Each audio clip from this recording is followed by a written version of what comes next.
Taj'alu fiha, kau menjadikan di bumi may yufsidu fiha wa yasfiku dima, yang mana nanti merusak bumi atau bertumpah darah karena keributan di antara mereka. Nah, disinilah kenapa malaikat bisa nanya begini.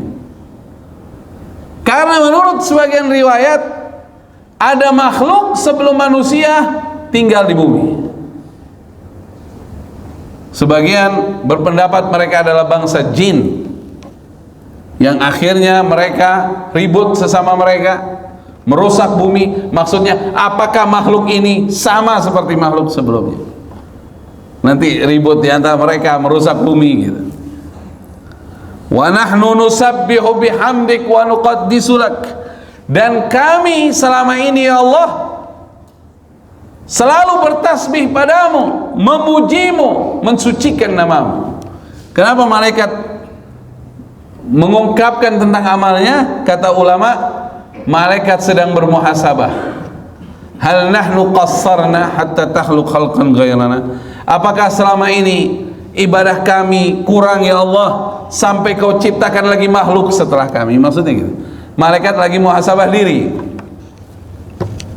Itu makna dari dua pertanyaan malaikat.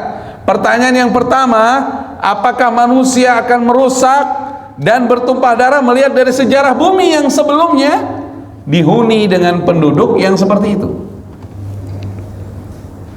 Yang kedua, pertanyaan tentang kami selama ini bertasbih bertahmid padamu, malaikat bermuhasabah, apakah selama ini tasbih kami, ibadah kami, memujimu, ada kekurangan ya Allah sampai diciptakan lagi makhluk setelah. Tapi kan Allah Subhanahu wa taala waktu itu menjawab, qala inni a'lamu ma la ta'lamun, sesungguhnya aku tahu apa yang kalian tidak tahu.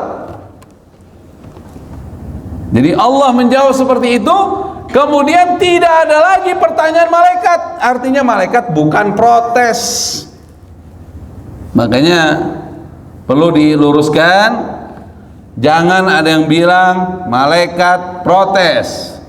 Tidak ada malaikat protes.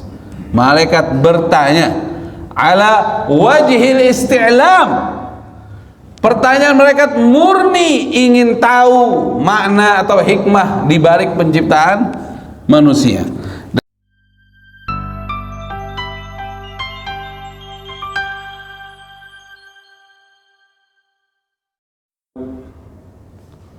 Bin Abdullah wa ala alihi wa sahbihi wa man walah, amma ba'd.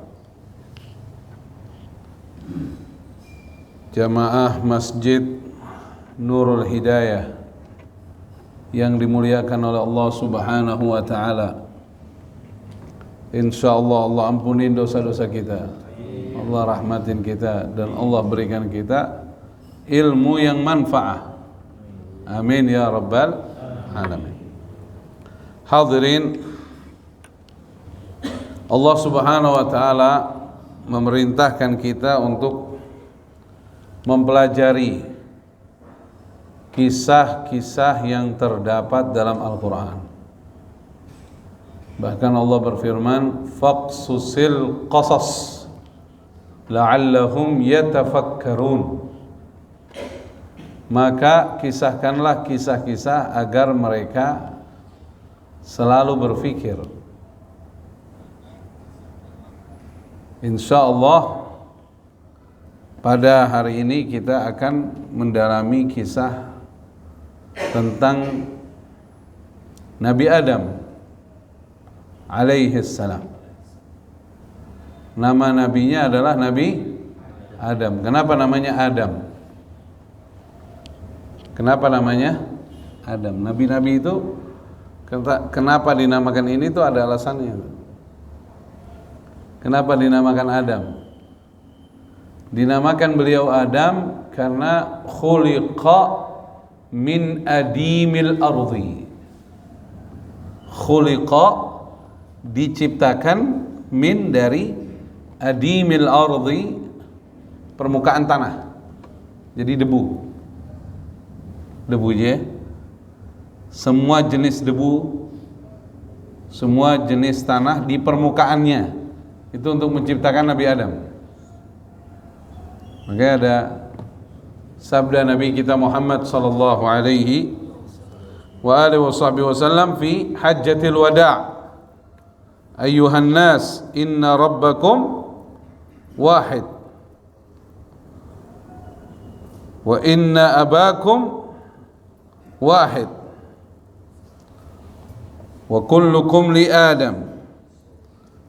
Wahai manusia, kata Nabi SAW, inna rabbakum wahid, sesungguhnya Tuhan kalian satu, Allah.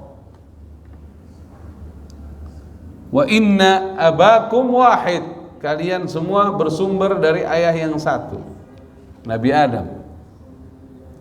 Wa kullukum li Adam, kalian semua bernasabkan kepada Nabi Adam alaihi salam, wa Adamu min turab, dan Adam diciptakan dari debu. Debu ya.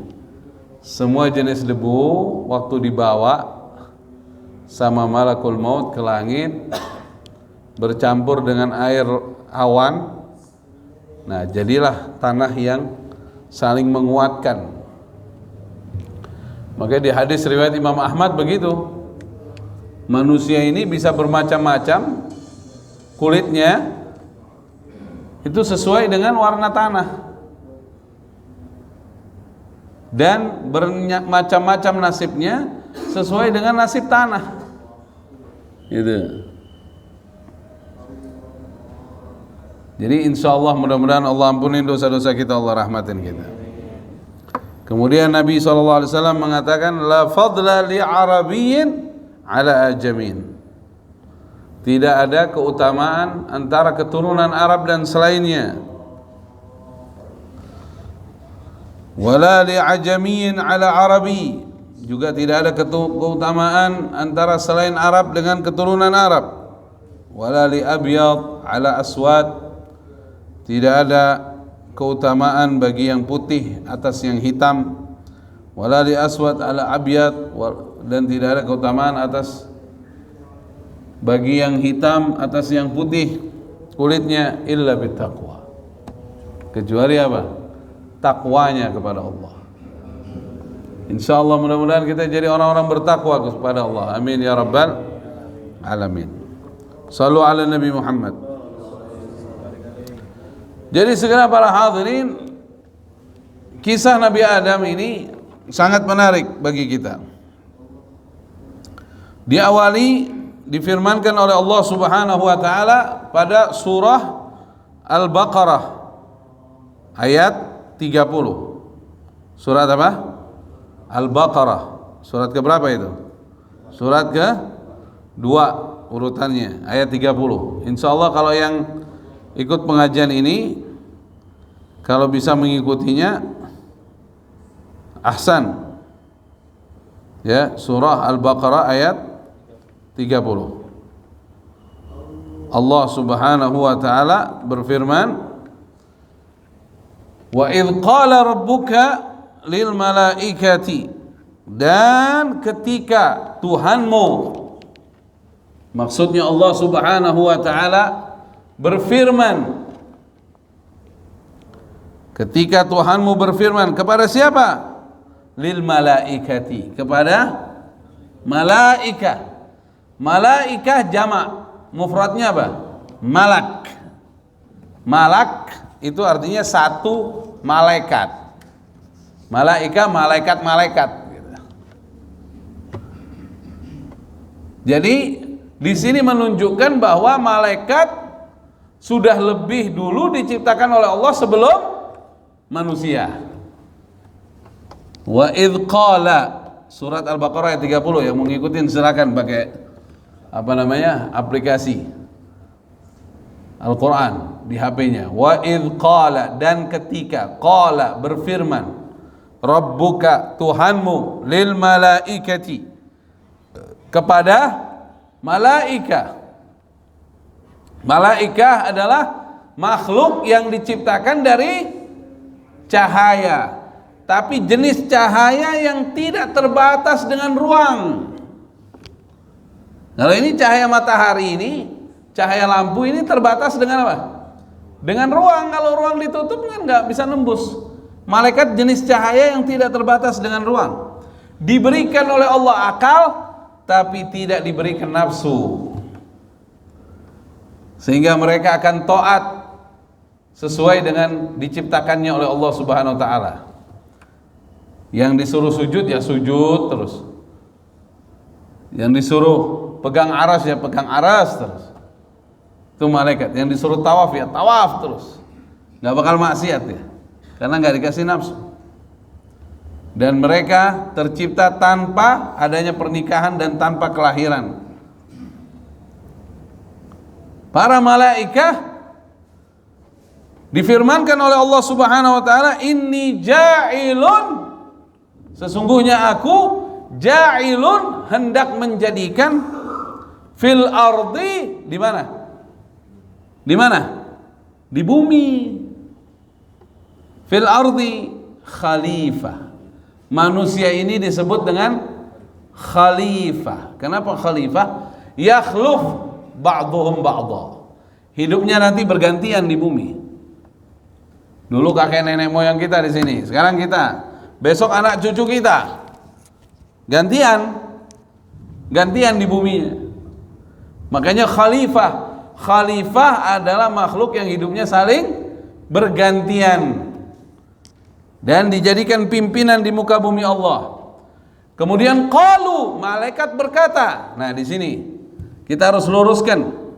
Ada sebagian orang mengatakan malaikat protes. Itu tidak benar. Tidak ada malaikat yang protes. Yang ada malaikat bertanya. Bertanya sama protes sesuatu yang berbeda. Ada orang kadang-kala bilang malaikat protes. Dari mana? Protes apa? Mana kalimat protesnya? Lah itu nanyain, ya bertanya, bukan protes. Qalu ataj'alu, di situ artinya apakah? Bukan kalimat protes. Apakah keingintahuan malaikat dari tujuan diciptakannya manusia? Apakah? Bukan 5. Nah, kenapa? Mengapa? Nggak ada kalimat mengapa. Memang di terjemahan yang lama pernah ada terjemahan itu, tulisan bahasa kitanya mengapa. Tapi kayaknya udah dibetulkan kan? Nggak tahu terjemahan yang baru apa? Apakah kan? Dulu pernah tulisannya mengapa. Tapi udah diperbaiki sih. Sekarang kebanyakan apakah, yang memang yang sebenarnya apakah sama mengapa ini nanti berbeda ya. Dan ini sama dengan hal, apakah? Nah, pertanyaan apakah itu bukan protes, keingintahuan. Taj'alu fiha, kau menjadikan di bumi may yufsidu fiha wa yasfiku dima, yang mana nanti merusak bumi atau bertumpah darah karena keributan di antara mereka. Nah, disinilah kenapa malaikat bisa nanya begini. Karena menurut sebagian riwayat ada makhluk sebelum manusia tinggal di bumi. Sebagian berpendapat mereka adalah bangsa jin yang akhirnya mereka ribut sesama mereka, merusak bumi. Maksudnya apakah makhluk ini sama seperti makhluk sebelumnya? Nanti ribut di antara mereka, merusak bumi gitu. Wa nahnu nusabbihu bihamdik wa nuqaddisu lak, dan kami selama ini ya Allah selalu bertasbih padamu, memujimu, mensucikan namamu. Kenapa malaikat mengungkapkan tentang amalnya? Kata ulama, malaikat sedang bermuhasabah. Hal nahnu qassarna hatta takhluq khalqan ghairana, apakah selama ini ibadah kami kurang ya Allah sampai kau ciptakan lagi makhluk setelah kami? Maksudnya gitu. Malaikat lagi muhasabah diri. Itu makna dari dua pertanyaan malaikat. Pertanyaan yang pertama, apakah manusia akan merusak dan bertumpah darah, melihat dari sejarah bumi yang sebelumnya dihuni dengan penduduk yang seperti itu. Yang kedua, pertanyaan tentang kami selama ini bertasbih bertahmid padamu, malaikat bermuhasabah apakah selama ini tasbih kami, ibadah kami memujimu ada kekurangan ya Allah sampai diciptakan lagi makhluk setelahnya. Tapi kan Allah Subhanahu wa taala waktu itu menjawab, qala inni a'lamu ma la ta'lamun. Sesungguhnya aku tahu apa yang kalian tidak tahu.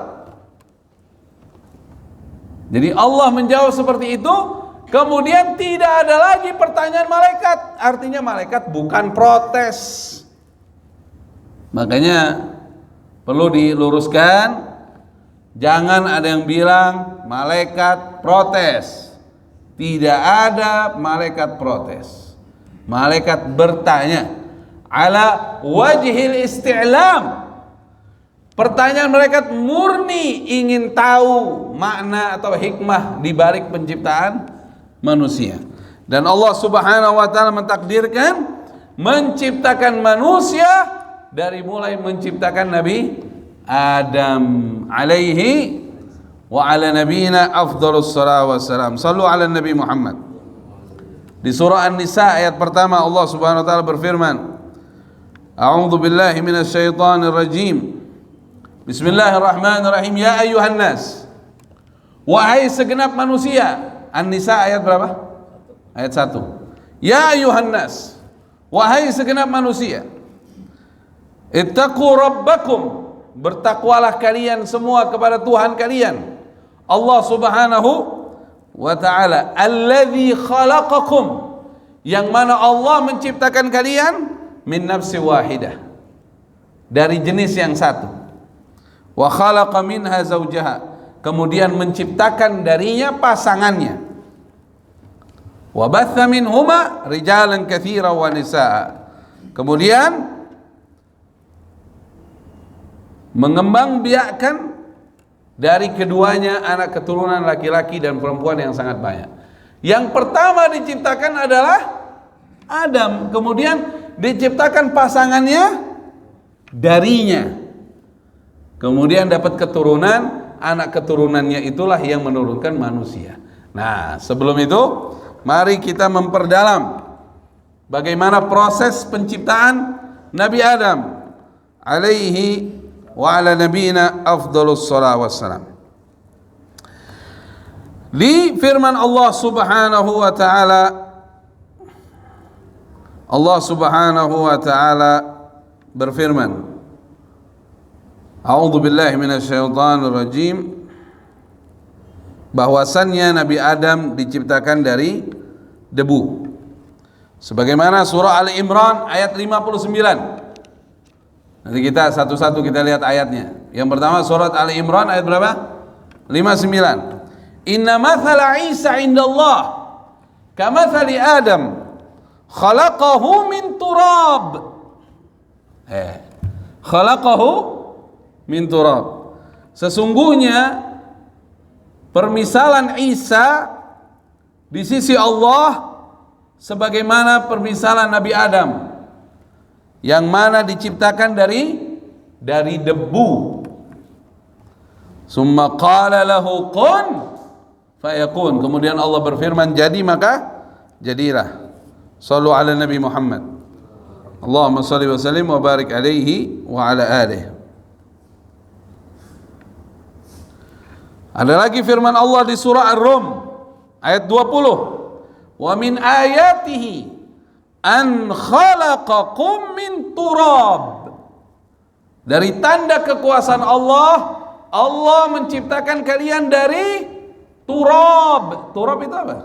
Debu, permukaan tanah.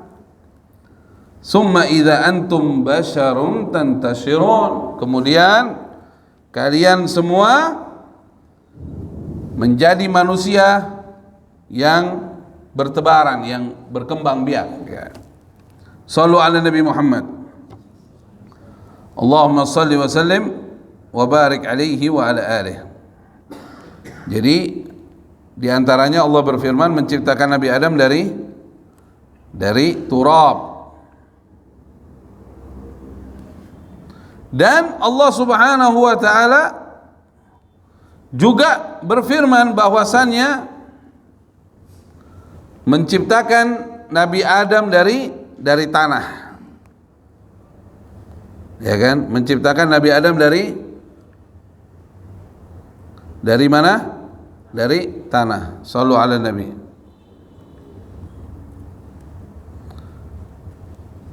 Jadi ada ayat menciptakan dari debu, ada ayat menciptakan dari tanah. Sebagaimana firman Allah Subhanahu wa taala, A'udzu billahi minasy syaithanir rajim. Bismillahirrahmanirrahim. Di surah Shad ayat 71, "Idz qala rabbuka lil malaikati."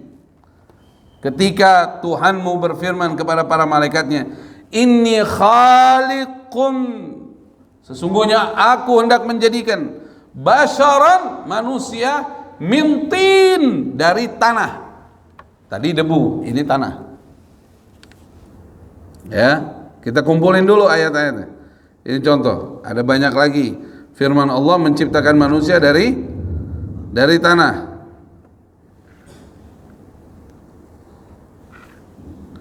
Shallu ala Nabi Muhammad.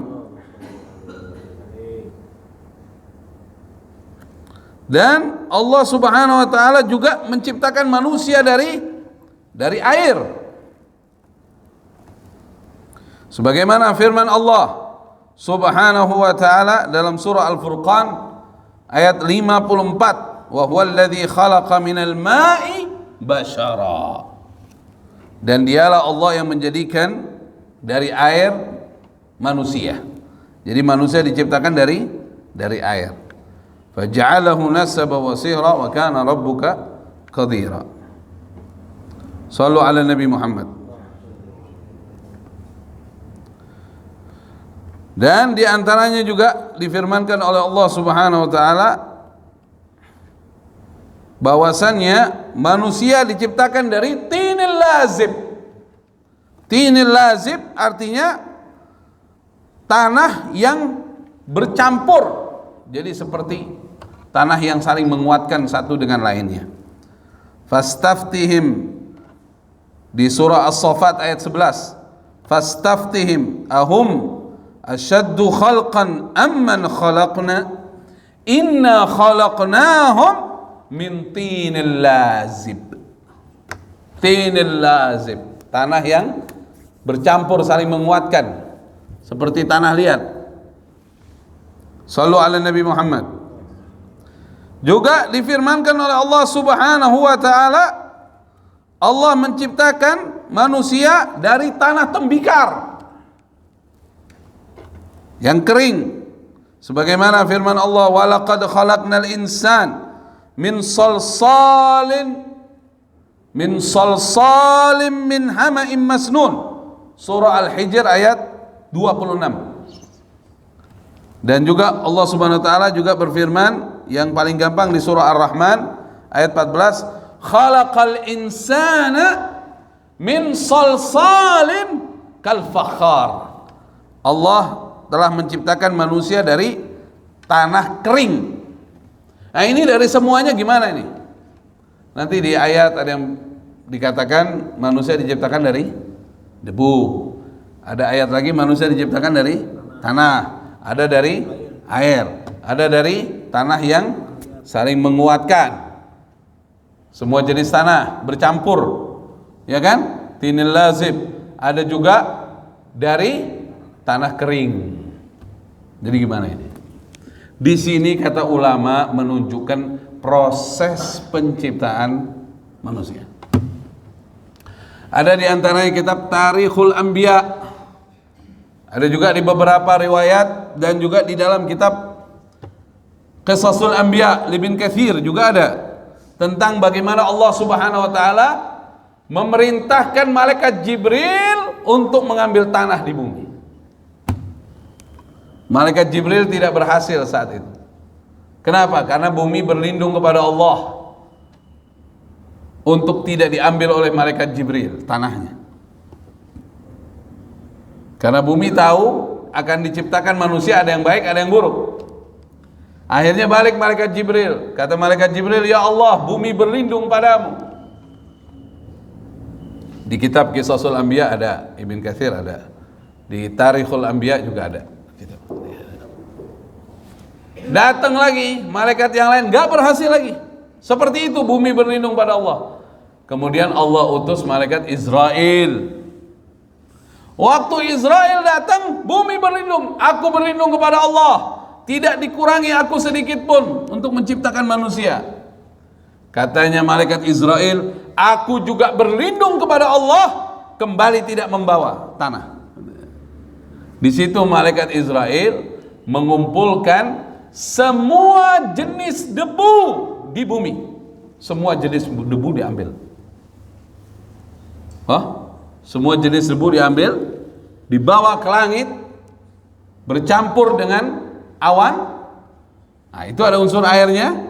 Jadilah akhirnya dia tanah yang melekat. Tinil lazib. Kemudian dengan izin Allah dibentuk, dan setelah dibentuk dikeringkan. Akhirnya sempat menjadi seperti salsalin kal fakhar. Seperti tanah yang sudah kering terbentuk. Begitu ceritanya. Waktu malaikat Israel berhasil mengambil tanah, maka Allah berfirman, "Anta tasluh liqabdil arwah." Kamu berhak untuk mencabut nyawa. Itu ada sejarahnya. Kenapa Israel bagian cabut nyawa? Dia berhasil bawa tanah. Waktu tanah, aku berlindung kepada Allah, tidak dikurangi. Kata malaikat Israel, aku juga berlindung kepada Allah, balik tidak membawamu.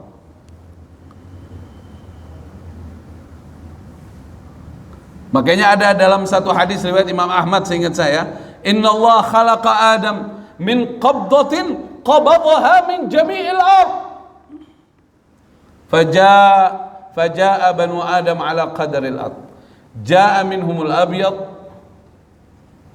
wal ahmar wal aswad wa baina dhalik wal khabith wal tayyib wal sahal wal hazan wa baina dhalik, atau kama qala an-nabi sallallahu alaihi wa alihi wasallam. Sesungguhnya Allah menciptakan manusia mengambil semua jenis tanah di bumi. Inna Allah khalaqa Adam min qabdatin qabadaha min jami'il ard. Ini dari Al-Musnad Imam Ahmad. Yang meriwayatkan hadis ini Al-Imam Ahmad radhiyallahu taala anhu. Inna Allah taala khalaqa Adam min qabdatin qabadaha min jami'il ard. Faja'a banu Adam ala qadril ard. Faja'a minhumul ahmar wal abyad wal aswad wa baina dhalik was sahal wal hazan wal khabith wat tayyib. Jadi Allah menciptakan manusia dari semua jenis tanah yang ada di bumi. Maka datanglah keturunannya Adam sesuai dengan warna-warna tanah. Ada yang merah, ada yang putih, ada yang hitam, dan di antaranya ada yang mudah, ada yang sedih. Tanah juga begitu. Ada yang kita lempar apa aja langsung numbuh. Ada tanah yang nggak bisa numbuhin apa-apa. Ada yang al-khabith, ada yang taib. Ada tanah yang buruk, ada tanah yang baik. Ya makanya kita kalau mau pelajarin manusia, pelajarin aja jenis tanah, ya kan? Tapi tanah buruk bisa nggak dibikin jadi tanah baik? Saya mau tanya, Pak, ya salam dulu, bisa nggak ya salam? Nggak pakai ya salam, ya jadi lemes ya. Saya biasa kalau ceramah pakai ya salam, lupa. Bisa nggak tanah buruk dijadikan tanah baik, Pak? Bisa. Dulu Abu Dhabi, kalau kita ngomongnya Abu Dhabi, sebenarnya pakai dhad, Abu Dhabi, itu Dubai, Emirat, itu tadinya padang pasir. Sekarang mereka punya, terutama di Dubai diantaranya, mereka punya taman bunga terbaik di Asia. Betul nggak? Pernah ke sana kan? Pernah ke sana belum? Ke Dubai berangkat. Ada taman bunga terbaik di Asia. padang pasir. Ayo. Itu tahu nggak di antara yang nanam-nanam itu anak dari mana? Dari lulusan sini, universitas sini saya dengar. Coba aja cari tahu. Lihat aja nanti di Google. Tuh para hadirin. Artinya tadinya mana bisa numbuhin tanaman bunga sih? Numbuhin tanaman biasa aja sulit. Ini bisa tumbuh di sana. Di beberapa negara Timur Tengah itu stadion sepak bolanya sudah bisa numbuhkan apa? Rumput yang terbaik gitu. Gimana itu? Artinya bisa. Nah, kita harus tahu, oh tanah saya ini nggak tahu nih tanah mana nih gitu. Perbaiki. Caranya gimana? Di antara dicampur dengan tanah baik, disirami, di apa semuanya. Begitu juga makanya nih, saya keluar sebentar ya dari materi ini ya. Contoh ini air ini. Ini air apa ini, Pak? Air bening ya. Air bening itu kebanyakan air khalis. Air apa? Khalis. Apa itu air khalis? Air khalis adalah air jernih yang sebelumnya keruh.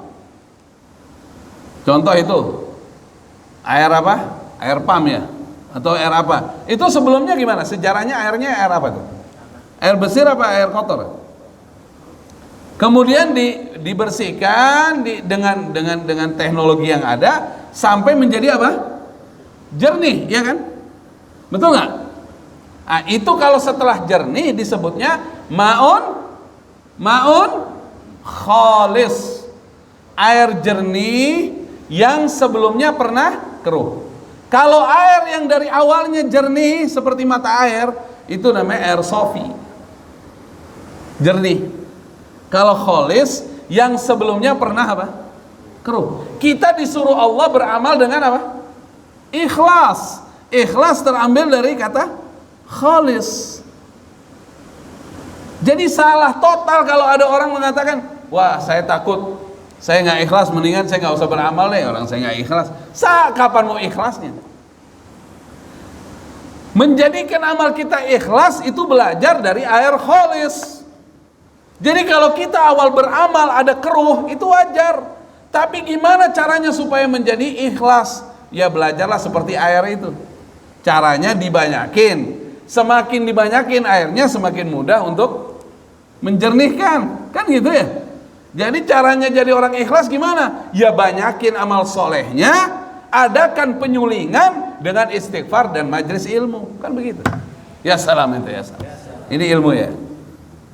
Jadi ikhlas itu gak bakal bisa didapat sama orang yang kurang amal. Saya ulangi, ikhlas tidak bisa didapat sama orang yang kurang dalam beramal. Banyakin amalnya. Sekarang aja antum, kita ngomong diri kita lah, diri kita. Dulu masih kecil sholat karena siapa? Karena orang tua. Karena takut kita dihukum. Takut guru, takut ustadz, takut orang tua, ya kan? Sekarang coba, antum kan gak terasa kan? Antum sudah ikhlas, insya Allah. Iya kan? Ini kan proses. Keikhlasan itu proses seperti menjernihkan air. Gimana cara? Ya banyakin amal solehnya. Orang awal sedekah ada kebanggaan, ya wajar. Awal sedekah ada kebanggaan, tapi teruskanlah sedekahnya. Nanti lama-lama juga hilang kebanggaannya. Karena ujung-ujungnya dia juga, ya dia mau nyari akhirat nih. Gitu. Jadi itu subhanallah ya. Jadi balik lagi para hadirin. Jadi Nabi Adam diciptakan dengan proses itu. Dari debu, bercampur semua jenis debu, dibawa ke langit, bercampur dengan air. Minal ma' tadi air. Air itu air yang awan itu. Nah kemudian menjadi tanah yang saling menyatu. Semua jenis tanah, tinil lazib itu. Bukan sekedar tanah liat, semua tanah bercampur. Ya kan? Terbentuklah seperti tubuh Nabi Adam. Tapi masih seperti solsalin kal fakhar, seperti tanah kering yang terbentuk, yang sudah terbentuk. Nah, waktu itu ada riwayat di kitab Qisasul Anbiya itu Ibn Katsir diterangkan itu riwayatnya. Malaikat Jibril, mohon maaf, malaikat saat itu sedang melihat tubuh manusia ini, tapi belum hidup, masih terbentuk tapi seperti tanah kering. Waktu itu lewat iblis di langit, dia masuk ke dalam ke dalam tubuh Nabi Adam. Minal yafuh, dari kepalanya ada bolong, dia masuk. Dia keluar lagi dari duburnya. Kemudian dia bilang apa? Kata iblis apa? Ini makhluk lemah karena banyak bolongnya. Ini makhluk lemah, kata iblis. Iblis bilang ini makhluk lemah, ini banyak bolongnya. Maka kita ini sebenarnya lemah sekali. Tanpa pertolongan Allah, la haula wala quwata illa billah. Semakin banyak bolongnya semakin lemah kan? Semua yang buat lemah di kita yang bolong-bolong ini semuanya. Hah? Ya salam. Balik lagi, akhirnya Allah Subhanahu wa taala menentukan, saya percepat aja. Akhirnya Allah Subhanahu wa taala menentukan untuk menciptakan Nabi Adam alaihi salatu wassalam, dan setelah diciptakan kemudian Allah tiupkan ruh ke dalam jasad Nabi Adam alaihi salatu wassalam, maka hiduplah Nabi Adam. Dan diciptakannya di mana? Di dalam surganya Allah Subhanahu wa taala. Sebagaimana firman Allah dalam surah Al-Hijr ayat 29, "Fa idza sawaituhu wa nafakhtu fihi min ruhi faqa'u lahu sajidin." Maka apabila kami telah sempurnakan kejadiannya Nabi Adam dan telah kami tiupkan di dalamnya ruh dari ciptaanku, maka tunduklah kalian kepadanya dengan bersujud. Artinya bersujud syukur kepada Allah Subhanahu wa ta'ala atas diciptakannya Nabi Adam, dan memberikan penghormatan kepada Nabi Adam alaihi salatu wassalam. Sallu ala Nabi Muhammad. Ada juga di dalam surah Shad ayat 72, ayat yang sama, fa idza sawaituhu wa nafakhtu fihi min ruhi faqa'u lahu sajidin. Diciptakanlah Nabi Adam di dalam surga. Diterangkan dalam hadis Nabi kita Muhammad sallallahu alaihi wa alihi wasallam. Jadi waktu itu Nabi Adam disaksikan oleh para malaikat, termasuk ada iblis. Iblis itu dulu tinggalnya di langit. Kenapa bisa tinggal di langit? Al-Imam Abdullah bin Abbas radhiyallahu taala anhuma mengatakan, iblis dulu namanya Azazil. Namanya siapa? Azazil namanya. Dia awalnya makhluk di bumi, bangsa jin. Dia bukan malaikat, dia jin. Tapi dia jin yang soleh. Dia ahli ibadah. Sampai dia diangkat ke langit tinggalnya. Tapi dia akhirnya keluar dari rahmat Allah karena apa? Karena kesombongannya. Makanya ketika kita sudah mulai istiqamah, kita sudah hijrah, kita sudah mulai taat, hati-hati. Godaan berikutnya bukan masalah istiqomah kita. Godaan berikutnya apa? Merasa diri lebih baik dari yang lain. Intabih ala hadza.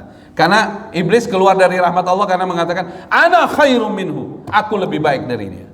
Keluarnya kan dari itu. Orang yang belum istiqomah digoda terus maksiat. Selama orang maksiat dalam murka Allah. Tapi setelah taat, godaannya lain lagi, merasa lebih baik dari yang lain.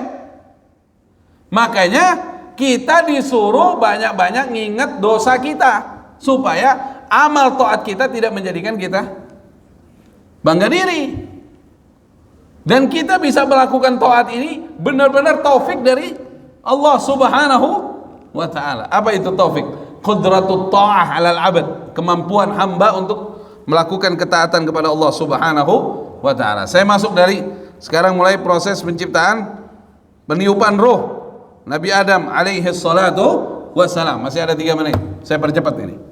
Akhirnya di surga disaksikan malaikat, ada Azazil di situ. Allah Subhanahu wa taala tiupkan ruh dengan caranya Allah, wallahu alam bissawab. Walhasil ruh masuk minal yafuh. Diterangkan oleh Nabi kita Muhammad sallallahu alaihi wasallam, ruh masuk dari kepala Nabi Adam, ubun-ubun, al yafuh, ar-ras. dari kepalanya Nabi Adam, dari ubun-ubun. Begitu masuk roh, fa'atas, kata Nabi. Nabi Adam atas. Ada di dalam kisah Sul Anbiya ada. Atas, apa artinya atas? Bukan keras, bukan boso Jawa ini, bahasa Arab. Atas artinya apa? Bersin. Jadi waktu itu Nabi Adam bersin. Mulai hidup ini. Tadinya kan tanah kering seperti tembikar gitu kan. Ini mulai hidup ini. Bangkis. Maka saat beliau bangkis, matanya sudah mulai melihat, telinganya sudah mulai mendengar. Saat itu yang dilihat dan didengar oleh Nabi Adam, malaikat sedang mengucapkan apa? Alhamdulillah, Alhamdulillah. Jadi malaikat waktu melihat Nabi Adam mulai hidup, mereka katakan apa? Alhamdulillah, Alhamdulillah. Maka karena yang didengar oleh Nabi Adam pertama kali adalah kalimat apa? Alhamdulillah. Langsung Nabi Adam mengucapkan kalimat Alhamdulillah.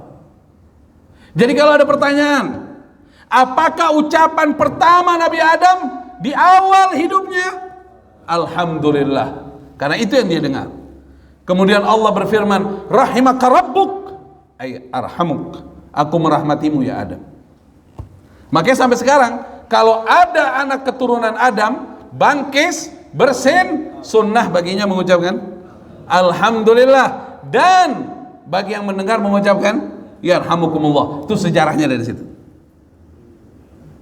Kalau ada orang bangkis dari kalangan mukmin tidak mengucapkan alhamdulillah, antum jangan langsung yarhamukumullah. Antum ingatkan dulu dia suruh alhamdulillah. Alhamdulillah ya akhi, alhamdulillah gitu. Kalau bahasa Arab kan ihmadillah, enggak paham udah bilang alhamdulillah. Nanti kalau dia ngomong alhamdulillah, baru antum katakan apa? Yarhamukumullah.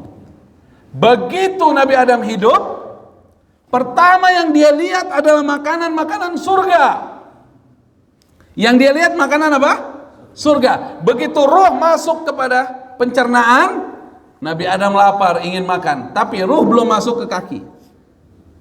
Jadi kakinya belum bisa bergerak. Saat itu beliau hampir saja ingin mendekati buah-buahan itu, tapi nggak bisa, kakinya belum bisa. Disinilah Allah berfirman, khuliqal insan min ajal. Manusia diciptakan punya sifat tergesa-gesa. Padahal ruhnya belum nyampe ke kaki, mau ngambil makanan. Itu yang dimanfaatkan sama syaitan sampai sekarang. Salah satu kelemahan kita sifat tergesa-gesaan. Semoga Allah ampuni dosa-dosa kita, Allah menjaga kita. Maka kita disuruh sabar, ya kan? Nah, para hadirin rahimakumullah, tergesa-gesaan dalam nafsu kita, hati-hati, ya kan? Harus sabar. Dan bagaimana kisah kelanjutannya setelah diciptakan Nabi Adam? Kisah kelanjutannya pada episode akan datang. Nggak tahu kapan lagi saya diundang di sini. Insya Allah nanti kita lanjutkan tentang sujudnya para malaikat dan tidak sujudnya iblis dan bagaimana kisah kelanjutannya. Walhasil begitulah Nabi kita Muhammad SAW mengajarkan kita kalau bangun tidur bacanya apa? Bangun tidur bacanya apa? Alhamdulillah alladzi ahyana ba'dama amatana wa ilaihin nusur. Kalau mau tidur bismikallahumma ahya wa bismika amut. Alhamdulillah, karena nah gini. Dan kedua, bahwasannya kalau kamu mau disayang Allah, cukup amalanmu apa? Alhamdulillah. Selama ente nggak ngeluh dengan dunia ini, ente kata alhamdulillah ya Rabb, alhamdulillah ya Rabb, ente dalam rahmatnya Allah. Itu yang diusahakan sama iblis. Gimana caranya ini manusia nggak bersyukur? Nanti ayatnya kita bawa. Aku datangi dari depan, belakang, kanan, kiri, sampai orang ini nggak pada bersyukur gitu. Ya kan? Hati-hati loh. Orang-orang yang kufur nikmat yang gampang dibawa sama iblis. Wa iyadzubillah, semoga Allah ampuni dosa-dosa kita. Allah rahmatin kita insyaallah. Amin ya rabbal alamin. Qala Rasulullah sallallahu alaihi wasallam, "Idza qulta alhamdulillahi rabbil alamin, faqad syakarta fazadak." Kalau kamu mengucapkan kalimat alhamdulillahi rabbil alamin, kata Rasulullah, maka kamu telah bersyukur kepada Allah. Fazadak, maka Allah pasti menambah nikmat karunia kepadamu. Saya mau tanya, bapak-bapak, nanti pulang ke rumah, ada berapa persen di antara kita yang begitu nyampe rumah dengan tulus dari hatinya dan ucapannya mengatakan alhamdulillah ya Allah selamat? Nggak banyak. Terus terang aja. Ini berapa banyak di antara kita yang bisa nyampe ke masjid waktu azan, bisa datang ke masjid terus kita bilang alhamdulillah ya Allah bisa nyampe lagi. Alhamdulillah ya Allah bisa bangun tidur. Alhamdulillah ya Allah bisa makan. Nggak banyak, Pak. Ini amalan ringan tapi banyak dilupakan. Ya. Semoga Allah ampuni dosa-dosa kita.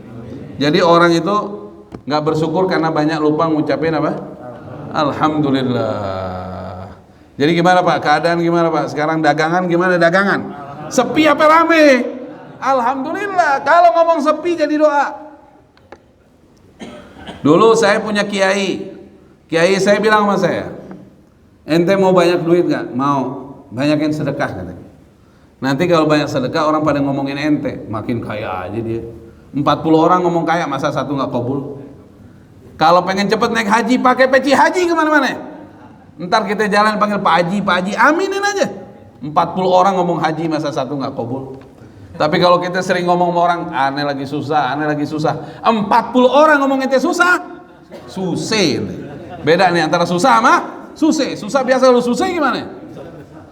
Barakallahu fikum, subhanakallahumma wa bihamdik, asyhadu an la ilaha illa anta astaghfiruka wa atubu ilaik. Wassalamu alaikum warahmatullahi